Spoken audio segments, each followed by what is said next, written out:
وقصة ان حسن الصباح كان بيدي اتباعه الحشيش عشان يتوهوا ويدخلهم الجنة، هي قصة يعني اللي كتبها هو مؤرخ جه مع الحملات الصليبية وملهاش اي مصدر.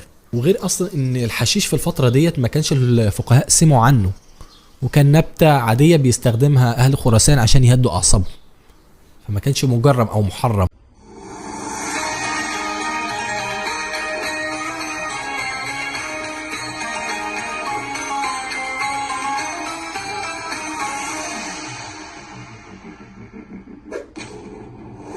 بس هو يعني ايه اسماعيليه؟ انا بسال واحد في الشارع بقول له ان مسلسل الحشاشين بيتكلم عن حسن الصباح، وحسن الصباح كان شيعي اسماعيلي. فبص لي وقال لي هو كان ايام سيدنا اسماعيل كان في شيعه؟ بص هقول لك يعني ايه شيعه اسماعيليه. اسماعيليه، بص الاسم دوت وليد الماضي، ايام الفتنه اللي حصلت ما بين سيدنا معاويه بن ابي سفيان وسيدنا علي، طلعت ناس تؤمن بامامه ال البيت، يعني شايفين ان الامام او خليفة المسلمين اللي هيجي لازم يكون من نسل سيدنا علي بن ابي طالب. ويزيد بن معاوية قتل كل اولاد سيدنا الحسين، وسيدنا الحسن ما كانش عنده اولاد. يزيد بن معاوية قتل كل اولاد سيدنا الحسين، وما فضلش غير واحد بس من اولاد سيدنا الحسين اللي هو زين العابدين. سيدنا زين العابدين خلف علي بن زين العابدين. علي بن زين العابدين خلف محمد الباقر. محمد الباقر خلف جعفر الصادق. جعفر الصادق كل الشيعة كانوا مجتمعين ان من نسله هو دوت اللي هيجي الامام، لكن جعفر الصادق خلف 2، موسى القاسم واسماعيل. الشيعة اتقسموا، في جزء من الشيعة آمن بإمامة موسى القاسم واللي هيجي من نسله هو ده اللي هيبقى الخليفة، وفي جزء التاني من الشيعة قالوا ان اللي هيجي من نسل اسماعيل هو دوت الامام وهو دوت الخليفة. عشان كده الدولة الفاطمية بنقول عليها شيعة اسماعيلية، لانهم من نسل اسماعيل ابن جعفر الصادق ابن محمد الباقر ابن علي ابن زين العابدين ابن علي بن ابي طالب. عشان كده سميناهم الشيعة الاسماعيلية، عشان كده اتسموا بالمسمى دوت. نرجع تاني لحسن الصباح. حسن الصباح فضل في الفترة ديت يوسع من نشاطه ويشوف القلاع اللي حواليه ويروح يشتريها، واللي ما كانش بيرضى يبيع كان بيهجم عليه ويحرقه وياخد فلوسه وعادي، وياخد القلعة عادي، لغاية ما السلطان السلجوقي داق بالحال وفكر بقى ان هو يتخلص من الراجل المجنون دوت، وبعت له جيش. الجيش دوت عسكر حوالين قلعة ألموت وحاصرها، ومنع عنهم الاكل والشرب لغاية ما كانوا هيموتوا من الجوع، واكلوا حشائش بتاعت قلعة ألموت. عشان كده سموهم بالحشاشين. هما ليهم اسماء كتير: الحشاشين، النزارية نسبة لنزار ابن المستنصر بالله، الباطنية لانهم كانوا بيؤمنوا الانسان لازم يكون ليه باطن وظاهر، عشان كده سموهم الباطنية. هم ليهم 3 اسماء.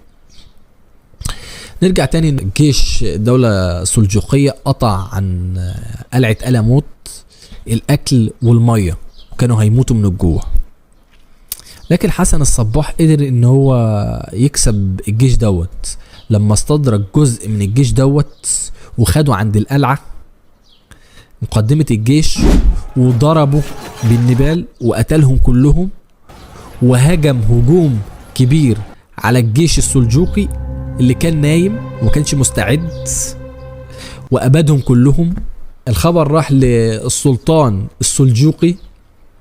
السلطان السلجوقي كان هيموت فيها، وقال ان اقوى جيش على الارض يتهزم الهزيمة ديت من جماعة ارهابية مكونة من 800 شخص، ده هيجرأ عليه الصليبيين والمغول كمان، دي مش هزيمة سهلة. وفكر السلطان السلجوقي ان هو مش هيبعت لهم حد تاني، خلاص كده. حسن الصباح بقى خلاص قرر ان هو اللي يعترض على دعوته يخلص عليه على طول، مفيش تسهيل يابا. قتل الخليفة العباسي وابنه، وقتل السلطان داود سلطان الدولة السلجوقية، وقتل شيء الشقايق نظام الملك، وحاولوا ان هم يغتالوا صلاح الدين الايوبي 3 مرات لكنهم فشلوا. جماعة الحشاشين كتير من المؤرخين بيقولوا ان اللي استفاد منهم بجد هم الحملات الصليبية، لان جماعة الحشاشين اغتالوا جزء كبير من الامراء والخلفاء المسلمين، سببوا بزعزعة وضعف للدولة الاسلامية. وكتير من المؤرخين كتبوا عن علاقتهم المشبوهة ومصالحهم مع الصليبيين. جماعة الحشاشين هم فكر إرهابي غريب، واللي فهمهم بجد إن هو نظام الملك. وزير الدولة السلجوقية قرر إن هو يحارب الفكر بالفكر، وأنشأ المدارس النظامية على اسمه، وكان بيصرف عليها ببذخ، لدرجة إن المؤرخين بيقولوا إن كان كل تلميذ كان بيتصرف عليه في السنة الواحدة 600,000 دينار، والدينار ده عبارة عن ذهب. الدينار عبارة عن 4.5 جرام ذهب، ما يعادل 7 مليون ونص على كل طالب. 7 مليون ونص، غير أكله وشربه وسكنه، كل دوت عشان يحارب الفكرة الإرهابية الشيعية بتاعت حسن الصباح. عشان كده اختلوه. جماعة الحشاشين فضلوا موجودين لغاية ما صلاح الدين الأيوبي قرر إن هو يخلص عليهم، فأما حاصرهم قطع عنهم المية والأكل وكانوا هيموتوا. وصلاح الدين الأيوبي كان عبقري، هو أصلا خد عهد على نفسه إن هو يخلص على الصليبيين، فاتفق معاهم قال لهم مش انتوا شاطرين في الاغتيالات، احنا هنشغلكم في الاغتيالات.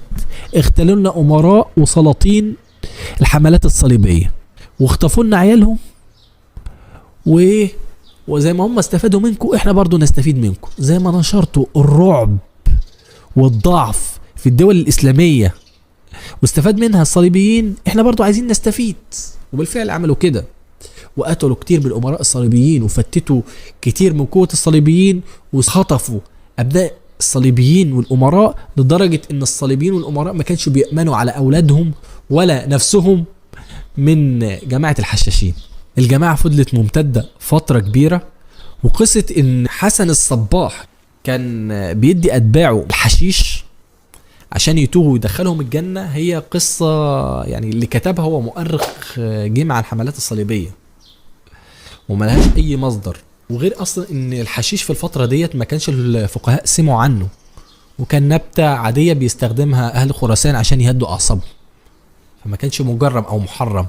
دكتور محمد عثمان الخشد كتب في كتابه عقائد الباطنية والملل الخفية جماعة الحشاشين، قال ان قصة ان حسن الصباح عمل انهار وصورة من الجنة عشان يدخل فيها اتباعه ده مش صحيح ومستحيل، لان قلعة ألموت بينزل عليها التلج 5 مرات في السنة، وصعب ان هو يعمل فيها انهار جارية. غير كده الدكتور برضو قال ان قصة ان حسن الصباح وعمر الخيام ونظام الملك كانوا صحاب، قصة غير صحيحة، وللأسف المسلسل اعتمد عليها، لأن في الأول والآخر إن نظام الملك اتولد في 408 هجريا، حسن الصباح اتولد 428 هجريا، يعني حسن الصباح أصغر من نظام الملك ب20 سنة.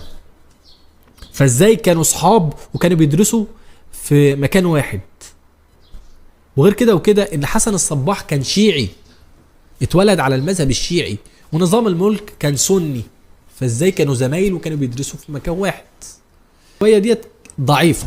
نرجع تاني لحسن الصباح وجماعته.